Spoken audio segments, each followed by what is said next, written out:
আজ 10 সেপ্টেম্বর 2025। দৈনিক কালের কণ্ঠ পত্রিকার প্রধান শিরোনাম। এই পরিকল্পিত প্রহসন প্রত্যাখ্যান করলাম, ফেসবুক পোস্টে আবিদ। ডাকসুতে নতুন ইতিহাস, ডাকসু ও হল সংসদ নির্বাচন। বয়কট, ডাকসু বর্জন করলাম, উমামা ফাতেমা। এই পরিকল্পিত প্রহসন প্রত্যাখ্যান করলাম, ছাত্রদলের প্রার্থী আবিদুল ইসলাম। জামায়াত কিংবা অন্য কোনো দলের প্রতি পক্ষপাতিত্ব নেই, ঢাকা বিশ্ববিদ্যালয়ের উপাচার্য। 12 হলের ফল, আবিদ থেকে এগিয়ে সাদিক কায়েম। নেপালে আটকা বাংলাদেশ ফুটবল দলের নিরাপদ প্রত্যাবর্তনে তৎপর সরকার।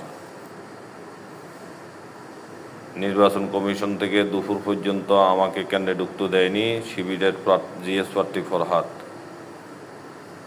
প্রচারণা শেষ, 33 বছর পর জাকসুতে ভোট কাল। নেপালে 2025 ও বাংলাদেশ 2024 মধ্যে যত মিল,